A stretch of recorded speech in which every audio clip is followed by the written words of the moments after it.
Dhallywood queen Apu Biswas. Social মিডিয়াতে এখন যেন অপু বিশ্বাসের নাম ছাড়া আর কোনো কিছুই নেই। দ্বিতীয় বিয়ের গুঞ্জনে এই নায়িকাকে কত রকমের যে সমস্যার মধ্যে পড়তে হচ্ছে সেটা তিনিই জানেন। তার পাশের লোকেরাই তার গোপন তথ্য ফাঁস করেছেন, এই জন্য তিনি আরও তাড়াতাড়ি ফেঁসে গেছেন। তারই সঙ্গে অসুস্থ হয়ে পড়লেন শাকিব খান। কারণ একটা মানুষকে একের পর এক সবাই যদি প্রশ্ন করে সে এমনিতেই অসুস্থ হয়ে যাবে। কারণ তার ওয়াইফ ছিলেন অপু বিশ্বাস, অনেক ভালোবেসে বিয়ে করেছিলেন। এখন তার দ্বিতীয় বিয়ের গুঞ্জনে সব কিছু যেন এলোমেলো হয়ে গেল।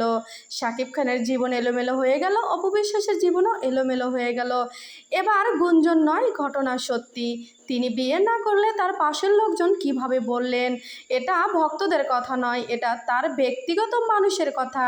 তার ব্যক্তিগত বিষয় নিয়ে তিনি সবসময় তাদের সাথে শেয়ার করতেন, একই বাসাতে থাকতেন, একসাথেই তারা অভিনয় করতেন। এবার তারাই মুখ খুলে ফাঁস করে দিল তার গোপন তথ্য। এটা অবিশ্বাস করার মতো কিছুই নেই। বন্ধুরা, ভিডিওটা ভালো লাগলে লাইক, কমেন্ট, শেয়ার করবেন। ধন্যবাদ।